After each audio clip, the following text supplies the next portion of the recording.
My name is Pradeep Kumar Jahangir. हम ए गोराई देखेंगे। ए गोराई से रिलेटेड थ्योरी और न्यूमेरिकल, जैसा हम लास्ट क्लास में बात किए थे इंट्रोडक्शन क्लास में। ठीक है। माइनिंग बेसिकली हम दो टाइप से पढ़ते हैं, जिसमें एक में होता है मेटल, जो मेटल माइनिंग से रिलेटेड चीज़ें इसमें देखते हैं। एक होता है कोल। जैसा कि हम SCCL पेपर की तैयारी कर रहे हैं, तो उसमें कोयले का ज़्यादा अनुभव चाहिए हमको, कि उसके बारे में नॉलेज भी चाहिए।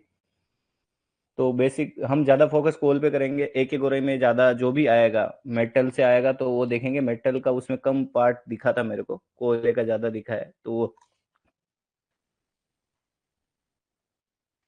एक गोरे में बेसिकली 10 चैप्टर है। ठीक है। Mining method, rock mechanics, mine ventilation, mine environment, mine सर्वे, mine machinery, mine system engineering, mine economy, mine dressing और जियोस्टेटिक्स।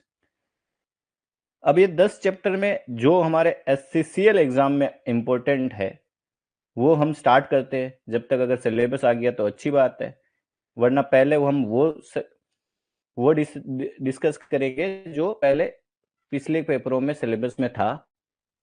अगर जरूरत पड़ी सो आई विल कंसीडर दूसरे जो चैप्टर नहीं कवर किए उनको भी मैं कर दूंगा। ठीक है।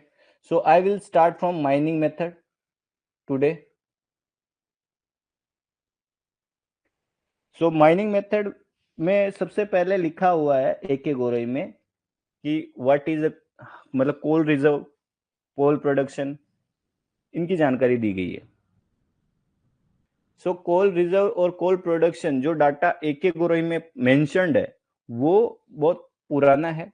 So I have taken this data from the websites of government websites. So in this, USA has the largest coal reserve. How much? 1/4। ठीक है। जो लगभग अगर एक्यूरेसी में देखें तो 23%। फिर रशिया, फिर ऑस्ट्रेलिया, फिर चाइना, और India is the 5th largest coal reserve, जिसके पास 10% है पूरे वर्ल्ड का कोल रिजर्व। सो यहाँ पे ज्यादा इंपॉर्टेंट देखने वाला ये है कि इंडिया के पास कितना प्रतिशत है। 10%। ठीक है। So India has only 10% reserve of the world, so 5th largest reserve.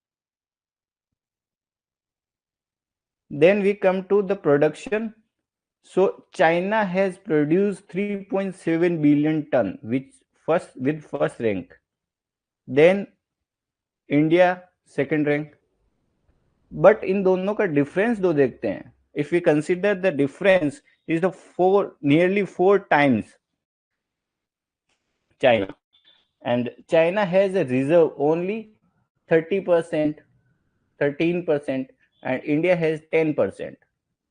So क्या what China is doing, which type of method China is doing, you can search on Google for your curiosity, but it is not in our syllabus or it is not desirable, so I will not discuss. But for your curiosity, you can check why China is producing that much.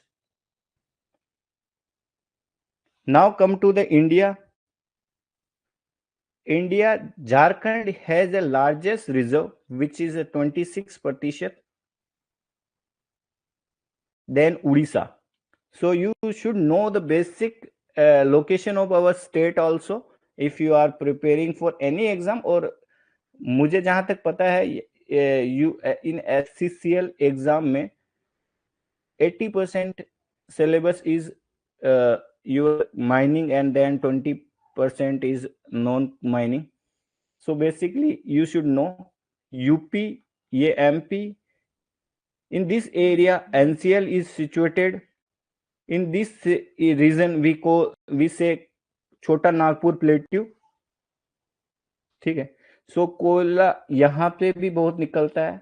इस region को we many mines also situated, like Bharatiya coking coal limited, India का जो coking coal यहाँ से निकलता है, इसको हम छोटा नागपुर प्लेट्यू बोलते हैं।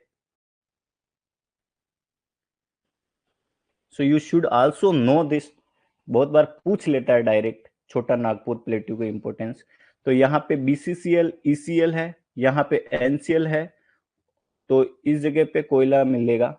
झारखंड और उड़ीसा, ये अपना झारखंड है इस जगह, और ये हमारा उड़ीसा है ये वाला।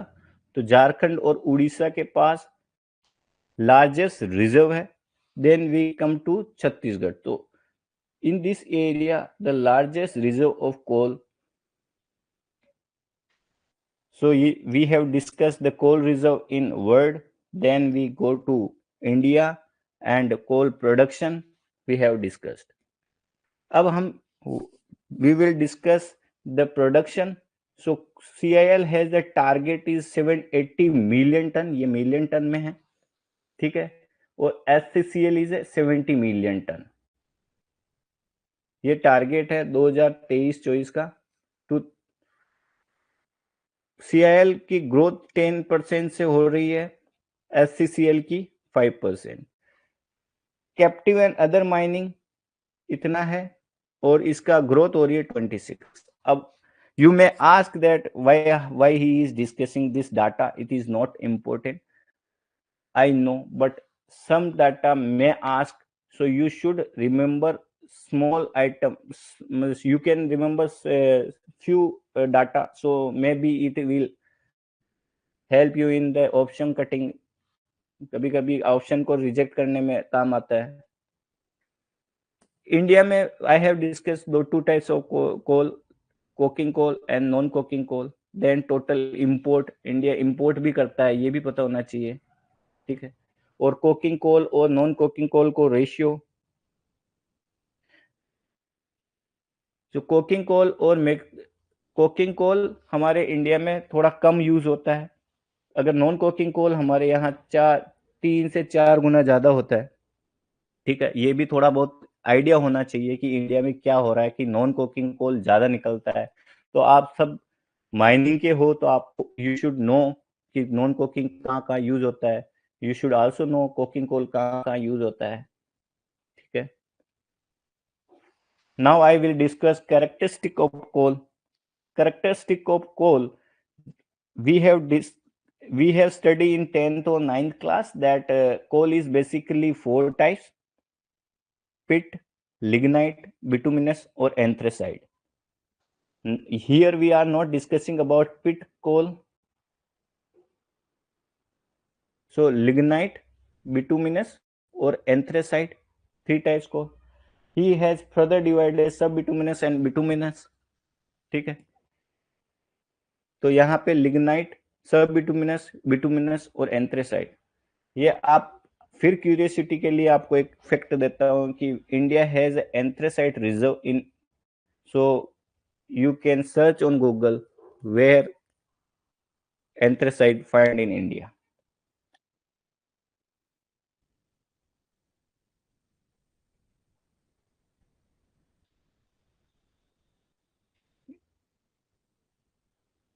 जैसे मान लो कोयला जो डेप्थ में मिलता है, ये अपना ओपन कास्ट है। If we consider this earth, if we go in depth, temperature will increase. Okay, everybody know depth के साथ टेम्परेचर इंक्रीज होगा, है ना, गहराई के साथ टेम्परेचर बढ़ेगा।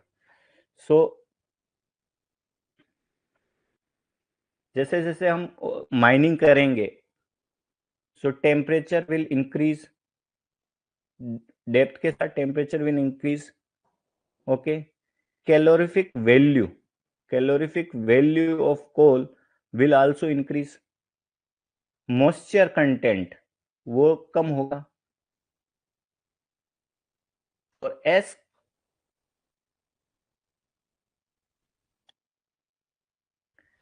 और कार्बन कंटेंट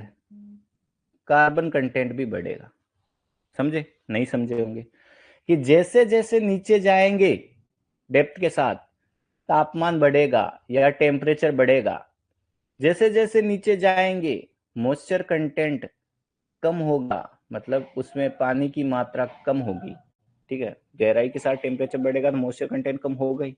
जैसे जैसे डेप्थ में जाएंगे कार्बन कंटेंट अच्छा होगा, मतलब अच्छा कोयला मिलेगा। तभी हम देख रहे हैं ये कि जैसे जैसे नीचे जाएंगे तो एंथ्रेसाइड मिल रहा है, ऊपर मिलता है लिग्नाइट, डेप्थ के साथ ऊपर लिग्नाइट मिल रहा है, डेप्थ के साथ एंथ्रेसाइड मिल रहा है, उससे ऊपर बिटुमिनस मिलेगा।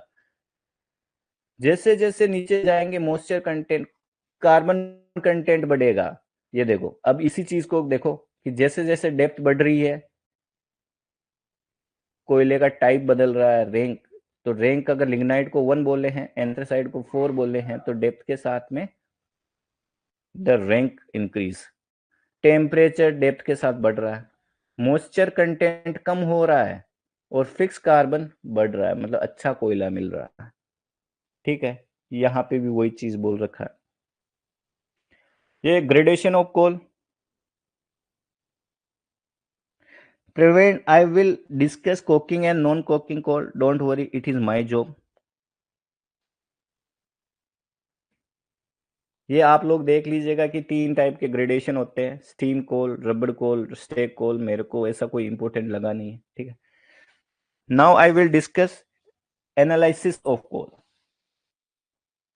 वी विल टेक 2 मेथड, एक होता है अल्टीमेट एनालिसिस और एक होता है proximate analysis. In the ultimate analysis what we do,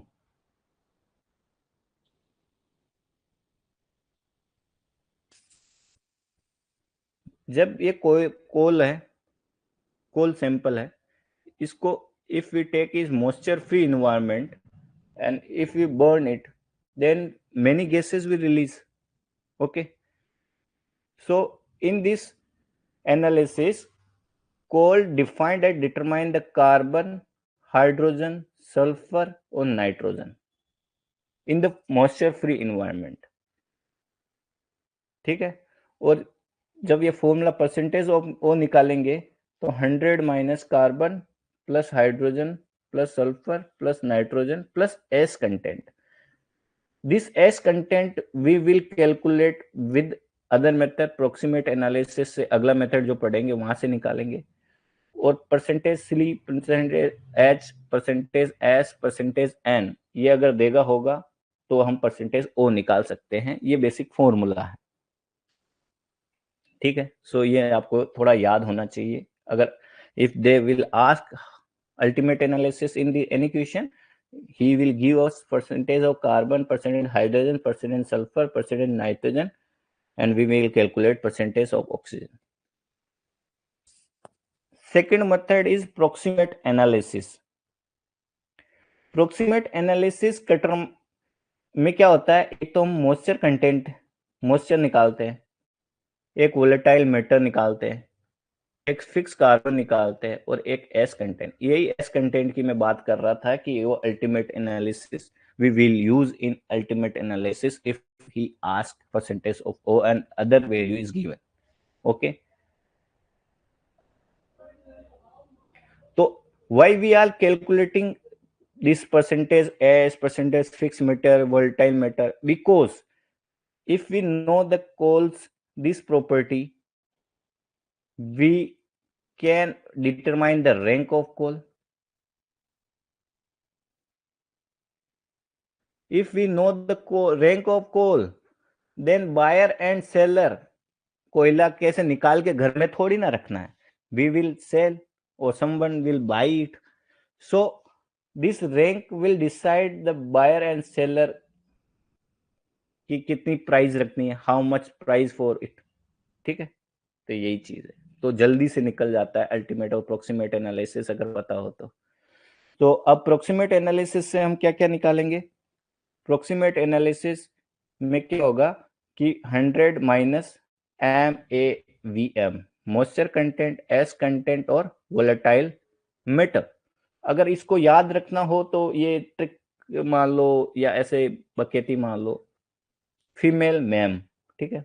female ma'am मतलब फिक्स कार्बन बराबर मॉइस्चर कंटेंट, एस कंटेंट और वोलेटाइल मेटर, ठीक है। आप अपनी ट्रिकें बना के याद रख सकते हो, ठीक है। मेरे से जो बन पाएगी, I will try to make any trick and you can mug up, ठीक है। इससे हम फिक्स कार्बन निकाल सकते हैं।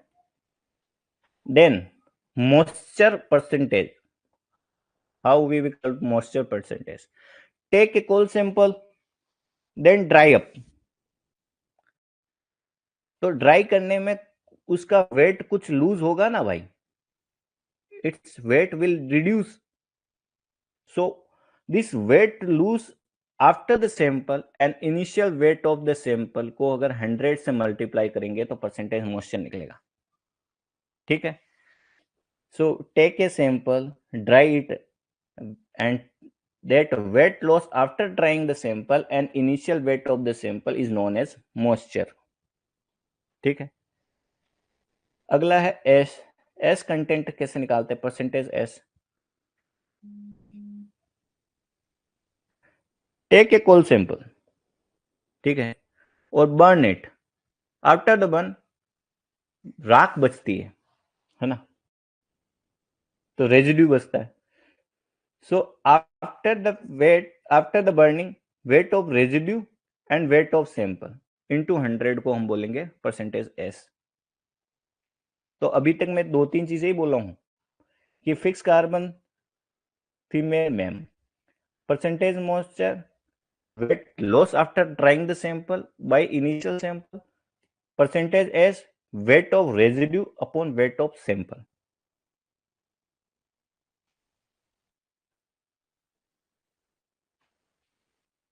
ये सब डिस्कशन जो चल रहा है ना फिक्स कार्बन का, जो यहाँ पे हम फिक्स कार्बन निकाले, ये हम वेट बेसिस पे कर रहे हैं कि भाई सूखा होगा वो।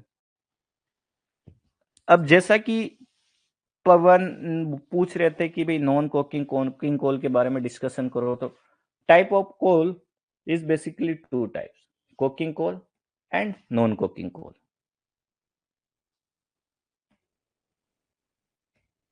कोकिंग कोल को फर्दर डिवाइड करते हैं हम 6 टाइप से। किस बेसिस पे? Category of the coking coal is done basis of ash percentage. Percentage ash हम निकालना सीखे हैं अभी, ठीक है, प्रोक्सीमेट एनालिसिस से निकल जाता है। सो अगर परसेंटेज ऑफ एस पता चल जाएगा कोकिंग कोल का, then we can divide in further. तो इसमें होता है steel 1, steel 2, washery 1, washery 2, washery 3, washery 4, मतलब 6 टाइप से होते हैं, ठीक है। इसका परसेंटेज ऑफ एस को कैसे डिवाइड करेंगे?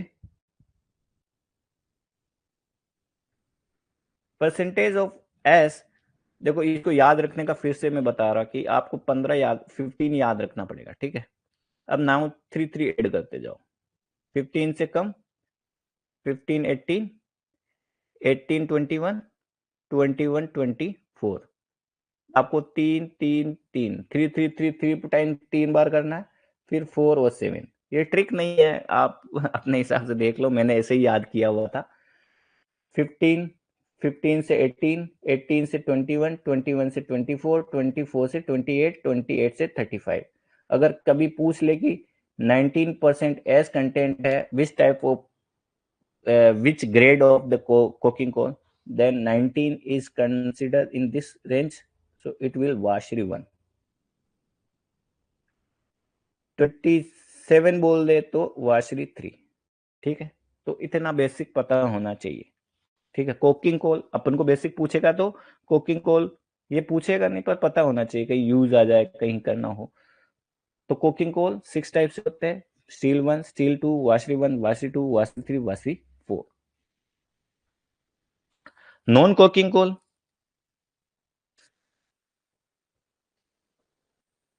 देखो कोकिंग कोल जो था वो परसेंटेज ऑफ एस कंटेंट पे बेस्ड था, ठीक है। नॉन कोकिंग कोल है वो हीटिंग वैल्यू पे बेस्ड है, ठीक है, कितनी हीट प्रोड्यूस करेगा, उसको नॉन कोकिंग कोल। ये बेसिक है, you should know what is coking coal and how we divide, how categorise it, और what is non coking coal, या how we will divide it। So non coking coal is also 7 type, grade A, grade B, grade C, grade D, grade E, grade F, grade G, 7 grade का होता है। इसका ये अलग अलग होता है, मुझसे याद नहीं हो पाया, आपसे हो तो कर लेना, ठीक है। अंतर देखे तो 1100 आता है, फिर 900 के आसपास, 900 के आसपास, फिर 800, 700, 600, ऐसे कुछ था। आप देख लेना आपके हिसाब से। 1300 से स्टार्ट होता है, मैंने यही याद रखा था कि अगर जी कैटेगरी स्टार्ट होगी, सो जी विल स्टार्ट इन 1300 और लास्ट में जाएगा तो 6200, इतना ही याद रखा था। आप देख लेना, आपको जितना याद रखे। सो ए बी सी, ये 7 ग्रेड का होता है, वो 6 ग्रेड का होता है, ठीक है। ये वाला याद करना बताया कैसे करेंगे, 15, 18, 21, 24, 28, 35, और नॉन कोकिंग कोल पता ही है।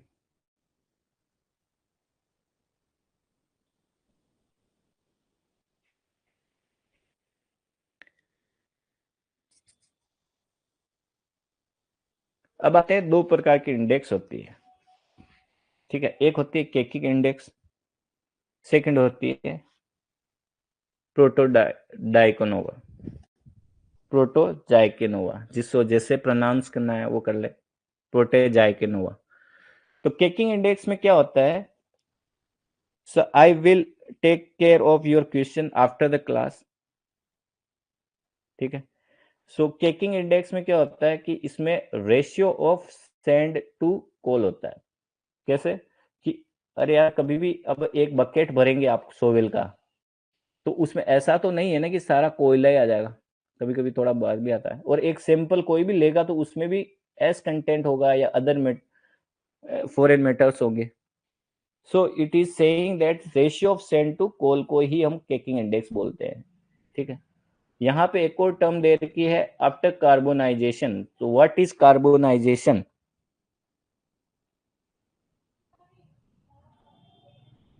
कार्बोनाइजेशन क्या होता है, आपको पता है?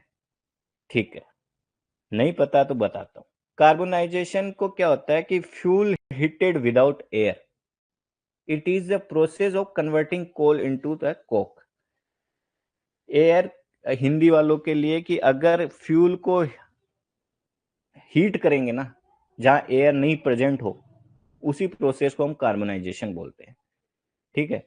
या फिर प्रोसेस जिससे कन्वर्ट कर दे कोल को कोक में, उसी को कार्बोनाइजेशन बोलते हैं। I am saying it in English and Hindi also, don't worry.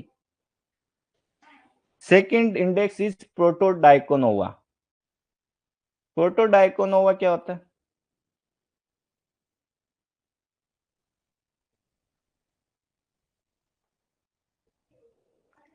Okay, प्रोटोडाइकोनोवा में क्या होता है, आपने देखो यहाँ पे तो लेबोरेटरी सेट नहीं कर सकते हैं, पर अगर आपने कॉलेजों में कहीं देखा हो या हमारे कॉलेज में था, तो एक ऐसा होलो रहता है और एक हैमर होता है, ओके।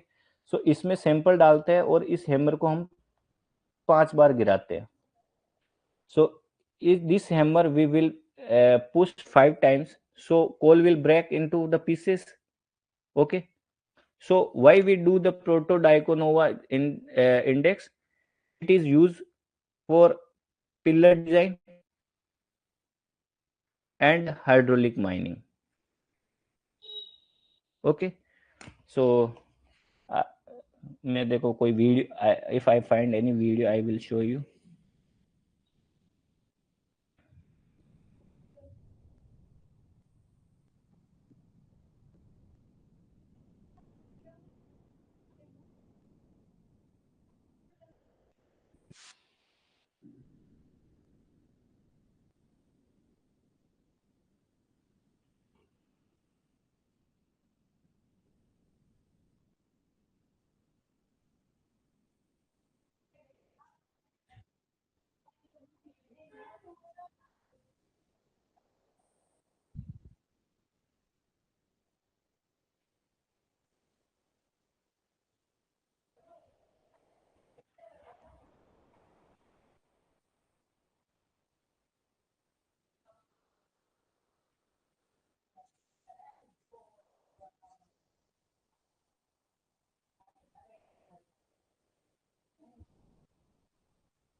ओके, सो अब आपके थोड़ा चैट देख लेता हूँ मैं।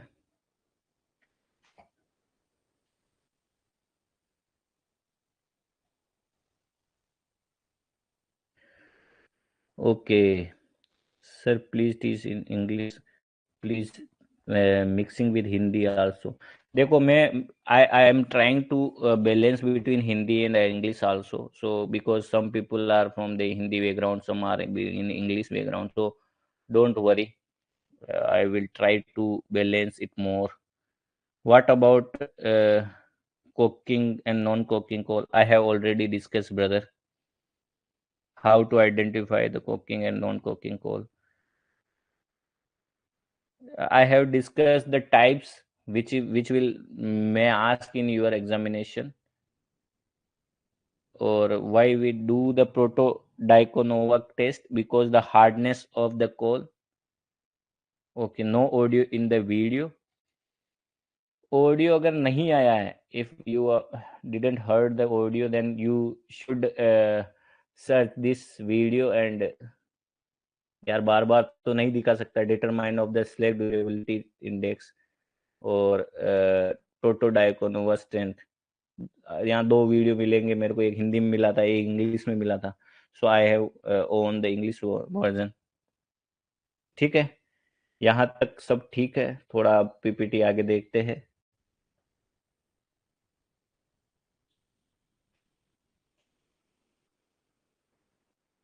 Okay, composition of difference coal burning gases.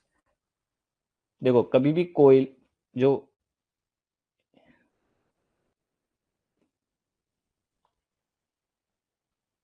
अगर कोयले को जलाएंगे, if we burn the coal, then many gases will emit.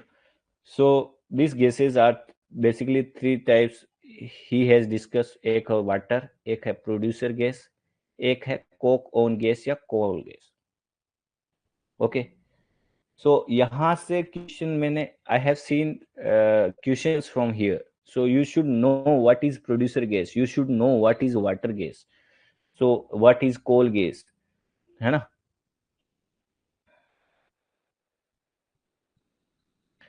सो देखो, producer gas you should know only N2. Okay, in the coal gas you should know only CH4. It will help you in the examination because CO तो सब में common है, H2 सब में common है. Differentiator is only CH4 or N2 in the coal gas and producer gas. So if they give the percentage, then if you can remember it, you can, but I can identify with this, so I am telling you this information. So coal gas is basically made up of CO, H2 and CH4. Producer gas is made up of main composition CO, N2 and H2. Water gas composition is CO, H2. ठीक है. इनकी heating value है वो नहीं पूछेगा, अगर मुझे नहीं लगता पूछेगा. ठीक है. So basically they will ask you what is the producer gas, so you know what is a water gas, you should know CO plus H2. What is a coal gas, तो CO plus H2 plus CH4. so यहाँ पे थोड़ा basic पता होना चाहिए. कभी कभी hydrogen का सबसे ज्यादा 57%, तो थोड़ा बहुत पता होगा तो काम चल जाएगा अगर इतनी भी इंफॉर्मेशन रहेगी तो. Composition of different coal burning gases I have discuss. Now आता है incubation period. What is incubation period? Incubation period में क्या होता है कि इफ ये अर्थ, ठीक है, यहाँ कहीं कोयला है,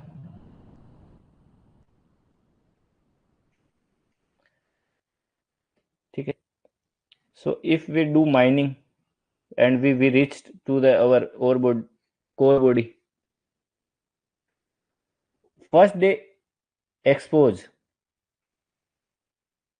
ठीक है, जब भी होगा फर्स्ट डे एक्सपोज, और जब इसमें हीट वो स्पॉन्टेनियस फायर होने लग जाएगी, उस ड्यूरेशन के बीच को हम बोलते हैं इंक्यूबेशन पीरियड. ये ओपन कास्ट हो सकता है, it may also underground. So then we expose the coal on first day to that day when it will spontaneously fire. The time elapsed in the coal in the first exposed to air and spontaneously fire of the coal called is incubation period of the coal. ठीक है. पहले दिन जब कोयले में आग, मतलब जब अपन कोयला एक्सपोज करते हैं धरती से, उस दिन से लेके जितने दिन उसमें आग लगना स्टार्ट हो जाती है, उस दिन के ड्यूरेशन को हम बोलते हैं incubation period of the coal. ठीक है. ये टॉपिक हमने अभी भी डिस्कस किए हैं. पहले हम सब देख रहे थे कि रिजर्व देखे, फिर हमने देखा प्रोडक्शन. ठीक है. रिजर्व में सबसे पहले कौन था? First country of the world, US के पास लार्जेस्ट रिजर्व है, 1/4 ऑफ द वर्ल्ड. फिर I have discuss production reserve in India, तो झारखंड के पास, फिर उड़ीसा के पास रिजर्व है, झारखंड के पास भी 1/4 है. ठीक है. और इंडिया के पास रिजर्व फिफ्थ रैंक है. और प्रोडक्शन देखें तो फर्स्ट रैंक है चाइना के पास, सेकंड रैंक अपनी है. ठीक है. रैंक ऑफ कोल देखे कि 4 टाइप्स डिवाइड कर रखा था इन्होंने.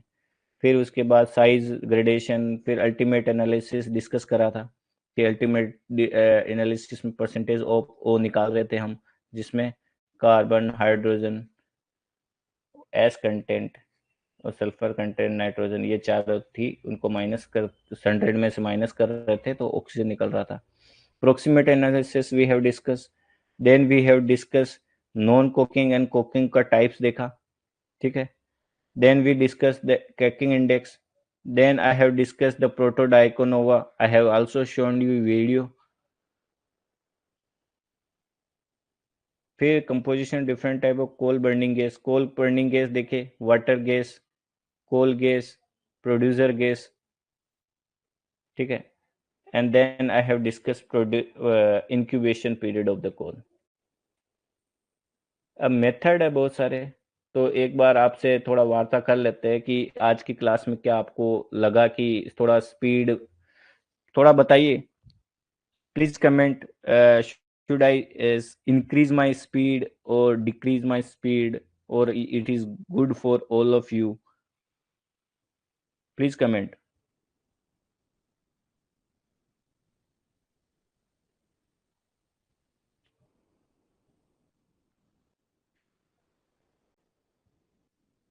Ravinder ji, rank of coal जैसा कि मैंने पहली स्लाइड में बताया था, पहली दूसरी तीसरी स्लाइड होगी शायद, चौथी पांचवी छठी सातवीं, ये रही. यहाँ पे ये बता रहा था मैं आपको, रैंक ऑफ कॉल 4 टाइप का कॉल होता है. यहाँ पे रैंक ऑफ कॉल 4 थे, ठीक है.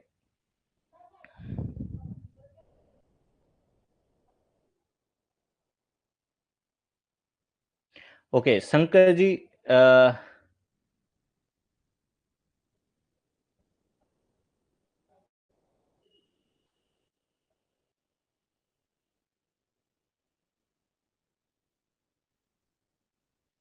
कोल गैस एक बार वापस देख लेते हैं.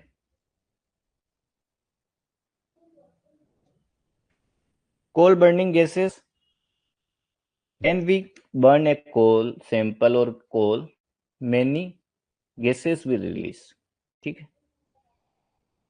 सो वाट एक होती है वाटर गैस, एक होती है प्रोड्यूसर गैस, एक होती है कोल गैस. ऐसे बेसिकली इसने डिवाइड किया है, मैं ये नहीं कह रहा कि केवल यही होती है. ओके, तो अकॉर्डिंग टू ए के गोरोई 3 टाइप्स, मतलब मेजर टाइप बता रखे इनने, कि इन एग्जाम में यही पूछेगा कि water gas, what is water gas. Water gas is combination of CO and H2, 40-50 ratio है. What is a producer gas, अगर एग्जाम में पूछे तो आपको बताना है CO, N2 और H2, जिसमें नाइट्रोजन है 50% लगभग है. और इसमें प्रोड्यूसर गैस में आपको नाइट्रोजन से ही याद रखना पड़ेगा, क्योंकि बाकी सिमिलर है कोल गैस में बाकी इसमें. और कोल गैस पूछे तो CO, H2 और CH4, ठीक है. तो यही कोल गैसों का देखा. कोल गैस एक्सप्लेन हो गया. Okay sir, continue same level, increase speed, decrease speed. Okay, तो मुझे लग रहा है कि बेसिकली स्पीड ठीक है, मैं थोड़ी और इंक्रीज करूंगा, क्योंकि आज मैं फर्स्ट डे था तो उतना एकदम नहीं जाना चाह रहा था अपनी स्पीड पे, ठीक है. Volatile proximate analysis, proximate analysis में तो यार बताया ना आपको कि प्रोक्सीमेट एनालिसिस में क्या क्या चीज निकालते हैं. प्रोक्सीमेट देखो, दो तो आई have discuss 2 types of analysis. एक बोल रहा था कि अल्टीमेट एनालिसिस, दूसरा था प्रोक्सीमेट एनालिसिस. प्रोक्सीमेट एनालिसिस में हम 3-4 चीजें निकालते हैं. एक मॉइस्चर कंटेंट निकालते हैं, वोलेटाइल मैटर निकालते हैं, एक फिक्स कार्बन निकालते हैं, एस निकालते हैं, ठीक है. फिक्स कार्बन निकालने का फॉर्मूला यही था कि फीमेल मैम. तो फिक्स कार्बन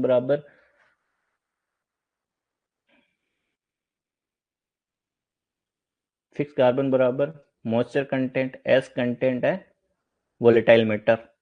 फिर बाद में परसेंटेज ऑफ मॉइस्चर बताया था कि अगर किसी सैंपल को ड्राई कर दिया जाए तो जो सैंपल बचेगा उसमें पहले वाले सैंपल का डिवाइड करेंगे, तो उससे हम मॉइस्चर कंटेंट निकाल लेंगे.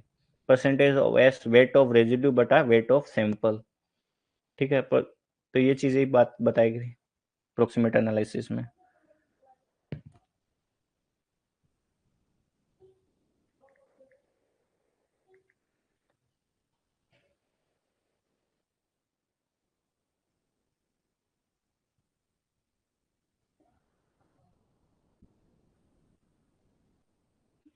और क्या, good sir, good Nikhil, balanced sir.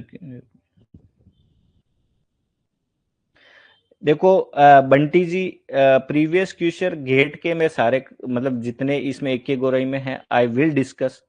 Okay, और अगर बाकी के जैसे एक गोरई में 2014-15 तक होंगे, 2014 और 15 आफ्टर वर्ड माइनिंग ज्ञान की बुक भी आती है, आप उसको कंसिडर कर सकते हो. वरना मैं को मैनेजमेंट बोलेगा मैं सारा करवाऊंगा, प्रीवियस ईयर भी करवा दूंगा गेट वाला।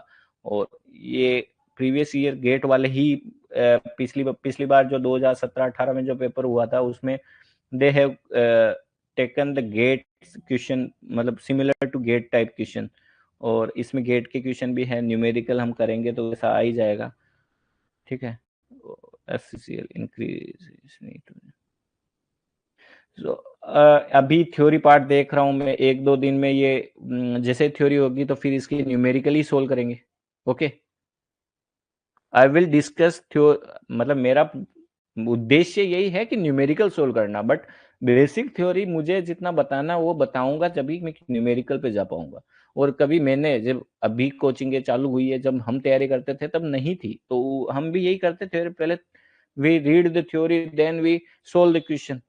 ठीक है, तो थोड़ा थ्योरी पढ़ेंगे तो उसके बाद हम डायरेक्ट न्यूमेरिकल पे आ जाएंगे।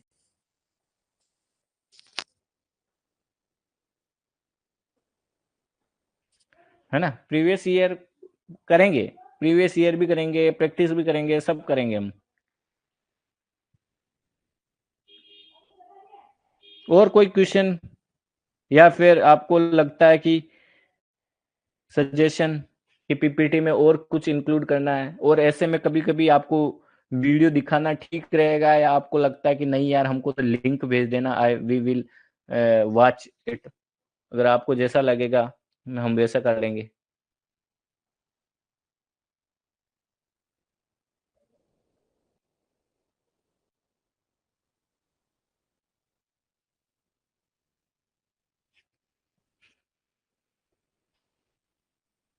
ठीक है, तो थोड़ा आगे चलें।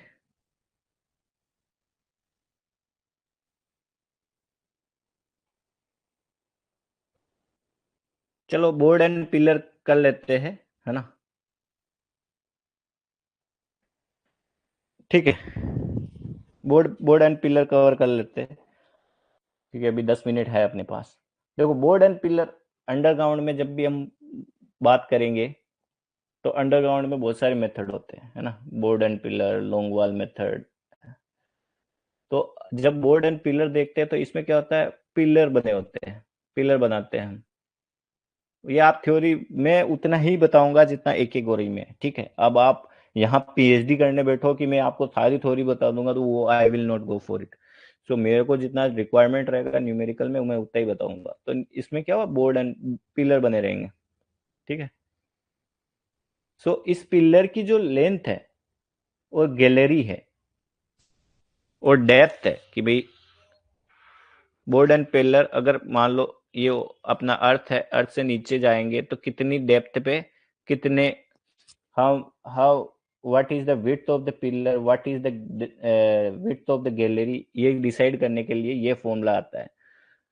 जब मैंने पेपर दे रहा था गेट का, कुछ 16-15 ऐसा कुछ आसपास, 16-17 के आसपास था, उसमें डायरेक्ट पूछा गया था कि if the width of the gallery is this and the depth of the mines और depth of the seam is 160, और ऐसे कुछ बोला था 160 का, तो हम ऐसे जाके ये आंसर लगाना था। ठीक है, तो so they will not give you the table.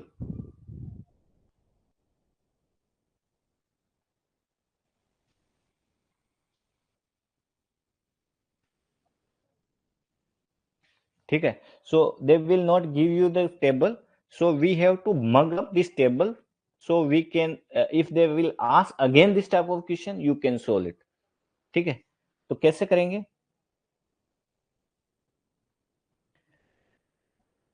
देखो याद करने का थोड़ा तरीका मैंने तो बनाया था, मैं बता देता हूं कि आपको इतना तो याद होना चाहिए, है ना, इतना, और आगे ज्यादा याद कर सकते हो, अगर आप और भी ज्यादा याद कर सकते हो तो कर लेना, but if you you have to mug up this thing आल।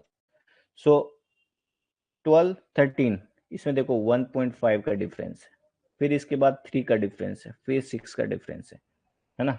तो आपको ये वाली अगर वैल्यू याद है तो इसमें 1.5 जोड़ो, फिर एड 3, फिर देन 6, फिर this value you will consider this, no sorry,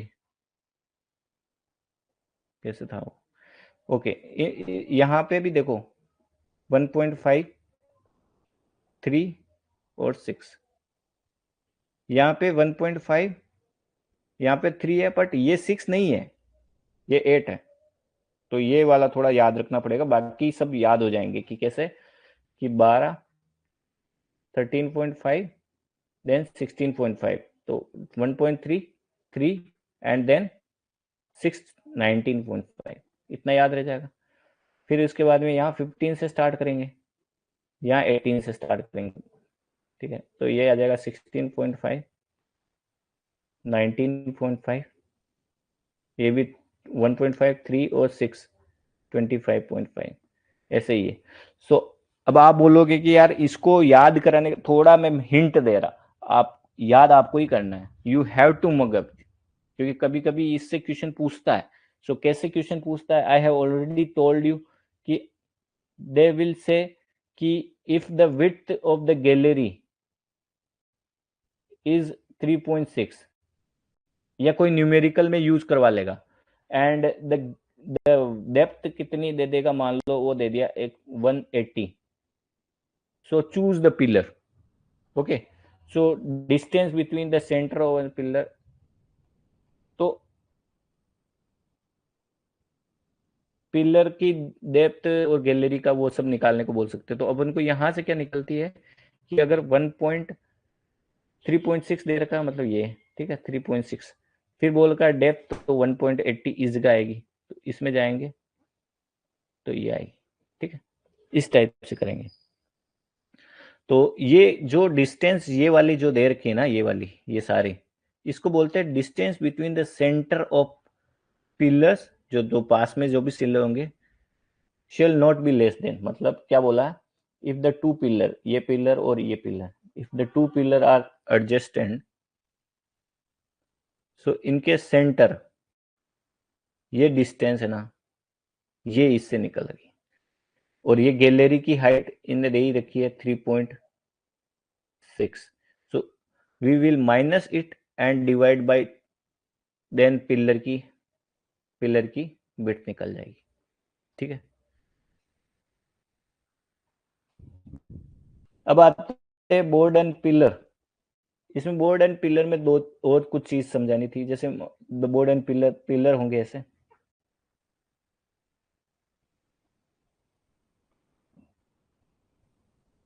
ठीक है। सो अगर मान लो इसमें गैलरी किसको बोलते हैं, ये होती है गैलरी, ओके, और ये होती है अपना पिलर की विड्थ। तो इसको मान लो ए, इसको मान लो बी, ठीक है। In this calculation percentage of, ये फॉर्मूला वैसे जनरली पूछा नहीं जाता है, बट ये मतलब ये इसका सिंपल वर्जन है, क्योंकि सिमिलर साइज के ही होंगे पिलर, ये जितना होगा वही इतना होगा, इसका जो ये होगा ये स्क्वायर ही होगा, है ना, तो जितना ये होगा वो इतना ही होगा। लेकिन कभी कभी क्या होता है, ये जो कैलकुलेशन दे रखा है वो अनइवन वाले के लिए दे रखा है, जैसे कि ये विड्थ अलग होगी, ये वाली विड्थ अलग होगी, मतलब ये रेक्टेंगल होगा, तो ये A1 दे रखा है इसने, ये A2 दे रखा है, ठीक है। ऐसे ही इसने ये B1 दे रखा है और ये B2, ऐसा कुछ दे रखा है, ओके। सो अगर मान लो ये A1 A2 ऐसा कुछ दे रखा है, मैं क्या समझाना क्या चाह रहा हूँ वो बताता है कि ये फॉर्मूला कैसे ड्राइव हुआ है ना, वही बताना चाह रहा है कि परसेंटेज ऑफ एक्सट्रैक्शन क्या होता है, परसेंटेज ऑफ एक्सट्रैक्शन क्या होता है कि ratio of coal extracted during the development to total in situ volume of the coal, ठीक है। तो रेशियो ऑफ कोल एक्सट्रैक्टेड कैसे निकालेंगे, जैसे ये वाला पिलर निकाल रहे हैं, है ना। सो इसको ऐसे मानो, ये पिलर को, तो इसको बोल रहे हैं ट्रिब्यूटरी एरिया, पूरा एरिया। तो एक्सट्रैक्ट तो ये कोयला ये करेंगे ना, ठीक है। तो ये निकालने के लिए अब डायरेक्ट आपको पिलर की हाइट,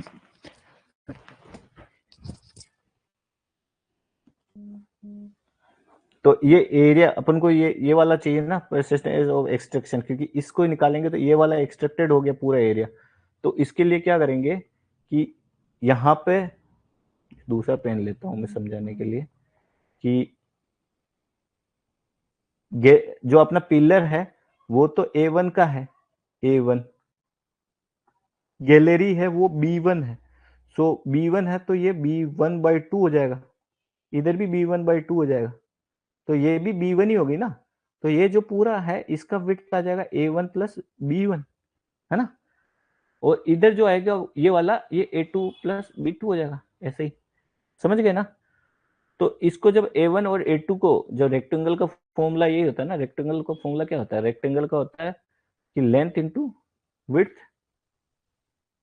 तो A1 प्लस B1 A2/B2, तो ये वाला पूरा एरिया, इसका पूरा ये ट्रिब्यूटरी का एरिया, इसमें से ये जो ये निकाल देंगे पिलर वाला, तो इसका तो A1 इंटू A2 था, इसको माइनस कर देंगे तो इसी चीज को ये बोल रहा है ट्रिब्यूटरी एरिया, है ना, ट्रिब्यूटरी एरिया। उसमें डिवाइड करेंगे A1 plus B1 into A2 plus B2, मतलब कि ये पूरा A1 into A1 plus B1 A2 plus B2, ठीक है। तो ये वाला आर बहुत टफ है, तो मतलब टफ भी नहीं है, ये आप देखोगे समझ में आ जाएगा कि क्या हुआ कि A1 plus B1 A2 plus B2, इससे पिलर निकाल देंगे तो जो खाली एरिया ये वाला बचा, उसमें A1 plus B1 into A2 plus B2 का भाग दे दो। अगर इसका सिंपल वर्जन की, अगर मान लो ये सब बराबर हो, पिलर ही बराबर हो, इसका विड्थ दोनों साइड से बराबर हो, if the length if the width of the both side is equal, जैसे ये A है, ये A है और ये B है ना, सब B है, कोई B1 B2 का लफड़ा नहीं है, then this formula will be, क्या हो जाएगा कि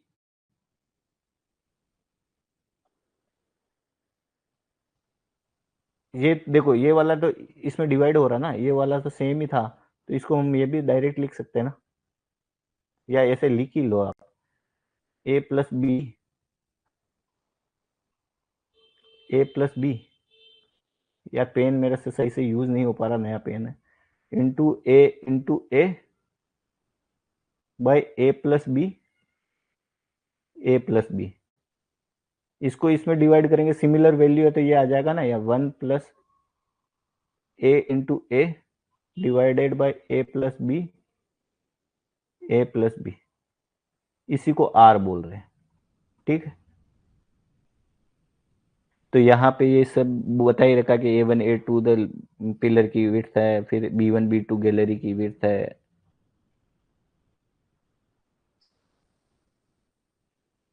ट्रिब्यूटरी एरिया, ट्रिब्यूटरी एरिया बताया था मैं, ट्रिब्यूटरी एरिया क्या था, ट्रिब्यूटरी एरिया मतलब कि ये पिलर है, इसका जो आसपास का एरिया होगा ऐसा वाला,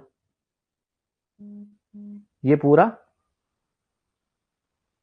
मिड पॉइंट से जाकर, तो इसको बोल रहे थे ट्रिब्यूटरी एरिया। तो ये वाला निकालना बताया था कि सिमिलर वाला हो, अलग अलग हुआ तो A1 plus B1 into A2 plus B2 minus A1 into A2।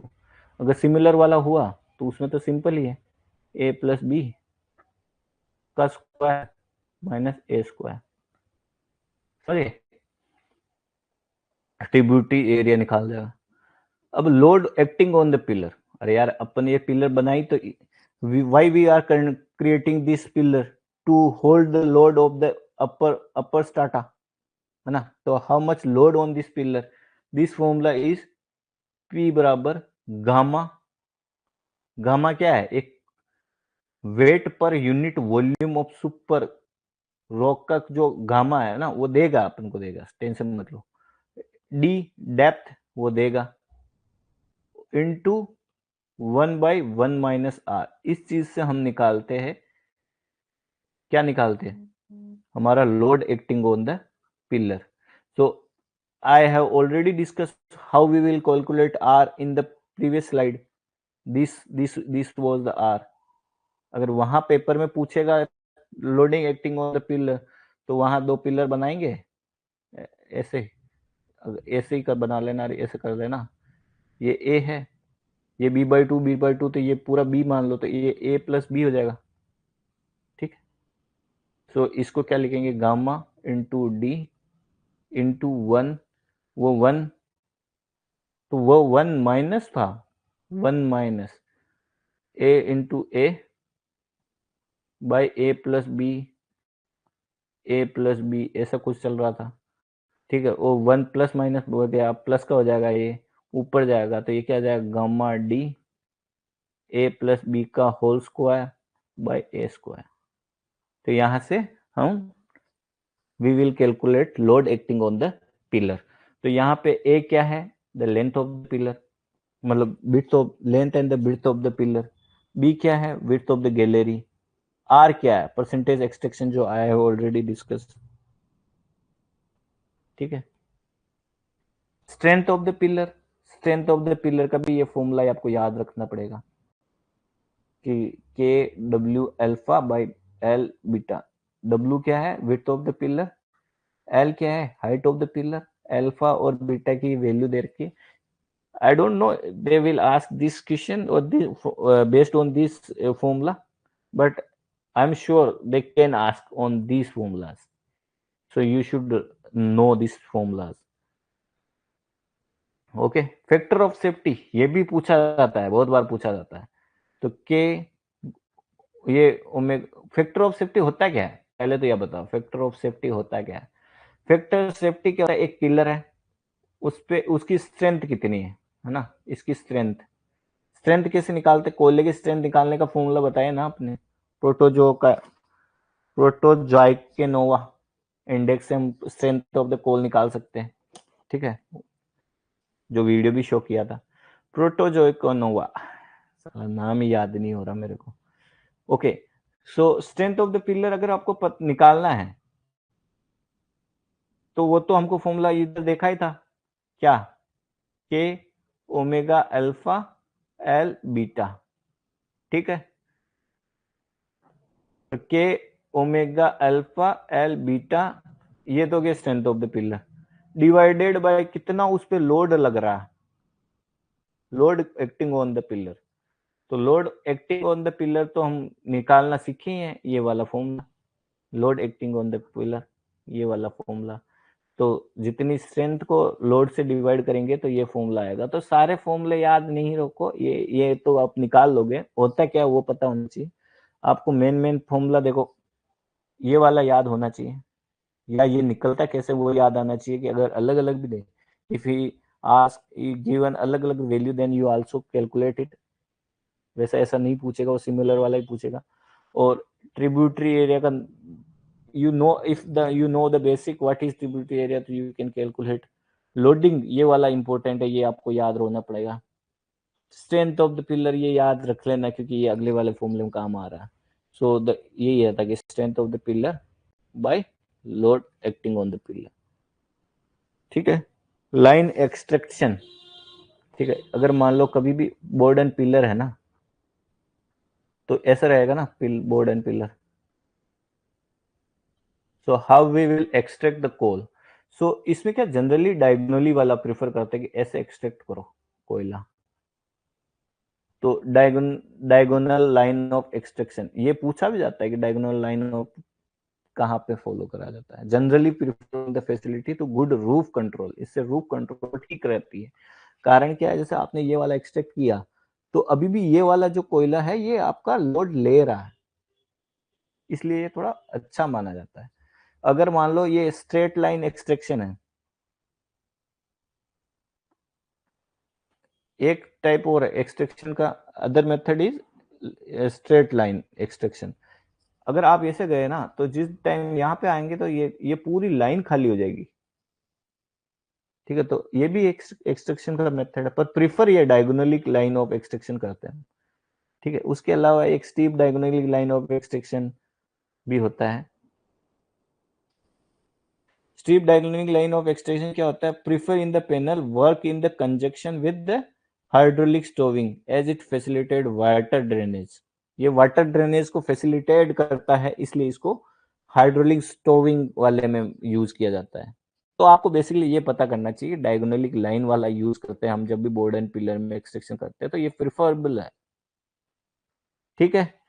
आज के लिए मुझे लगता है इतना ही रखते हैं, कल से और डिस्कस कर लेंगे। तो आज मैंने डिस्कस करा वो मैं एक बार फटाफट 2 मिनट में रिवाइज करा देता। ठीक है, माइनिंग देखे, फिर उसके बाद चैप्टर्स देखे, रिजर्व देखे कि बिगेस्ट रिजर्व किसके पास है, अमेरिका के पास, और फिफ्थ इंडिया का है जिसके पास 10% है. Then we have taken the production. So China has the largest producer. Then India. Okay India का तो आपको डाटा तक याद होना चाहिए कि भाई इंडिया कितना प्रोड्यूस करता है. ओके लेटेस्ट वाला भी पता होना चाहिए ना, अप्रोक्स पता होगा तभी तो लगा पाओगे. Then we have discussed in reserve in India, Jharkhand, Orissa, Chhattisgarh. Then we have discussed the CIL role and SCCL role कि टारगेट कितना कितना ये चेंज होता रहता है हर different year. They increase the target of the coal क्योंकि एनर्जी डिमांड बढ़ ही रही है इंडिया की. तो अब कोयला कितना, किसी किसी को ये भी डाउट आता होगा कि यार कोयले का फ्यूचर क्या है. तो एनर्जी इंडिया की एज ए डेवलपिंग नेशन बढ़ रही है ना, एनर्जी डिमांड बढ़ेगी जैसे जैसे डेवलप होंगे. वी रिक्वायर्ड एनर्जी, एनर्जी के लिए अब बहुत सारे सोर्स है, कोल है, फिर अपना सोलर है, फिर विंड है, फिर हाइड्रो एनर्जी है.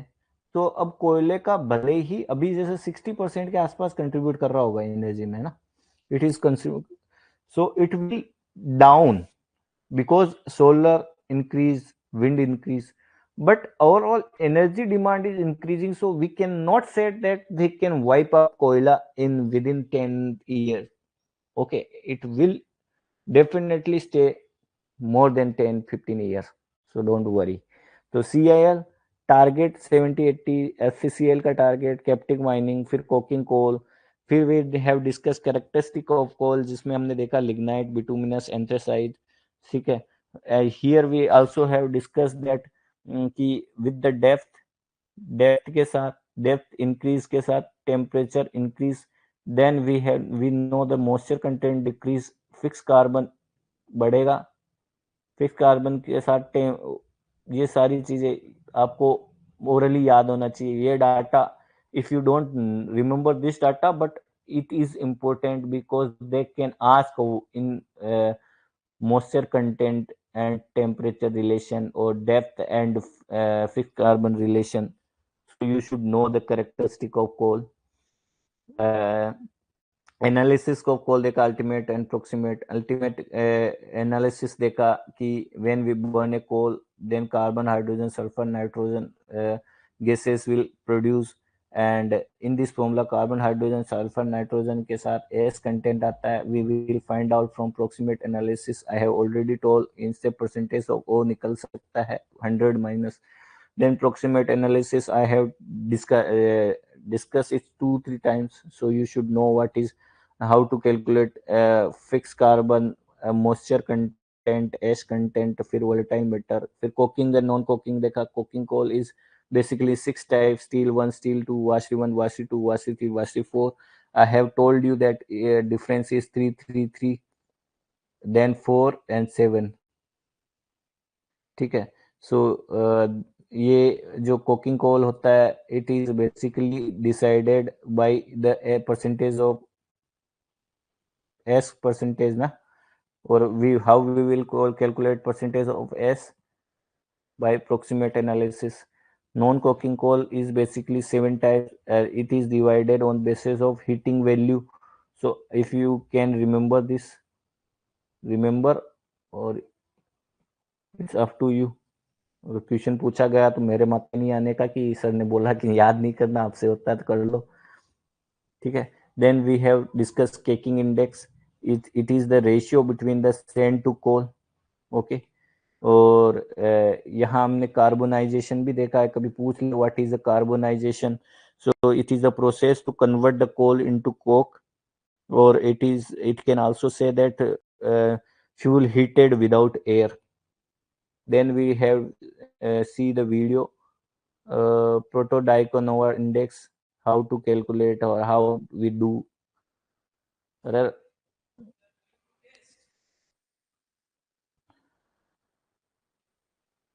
Then we have discussed about the coal cases जिसमें coal gas, producer gas, water gas. Producer gas is coke and nitrogen. Water gas is coke, COS2, और coal gas is COS2 CH4. Incubation period देखा कि कोल expose होता है और जब उसमें spontaneous heating होती है उस बीच के ड्यूरेशन को हम बोलते हैं incubation period. Okay, then we have discuss modern pillar discharge, percentage of extraction, tributary area, load acting on, strain pillar, factor of safety, line of extraction. सो अभी भी किसी को कुछ पूछना हो बताना हो तो ठीक है, वरना आज की क्लास यहीं पे एंड करनी चाहिए हमको. आपको कोई पूछना हो बताना हो कुछ कमेंट करके बताइए, वरना आज की क्लास यहीं पे खत्म करते हैं. ठीक है, बाय बाय एवरीवन. कल आप हम इसके आगे देखेंगे.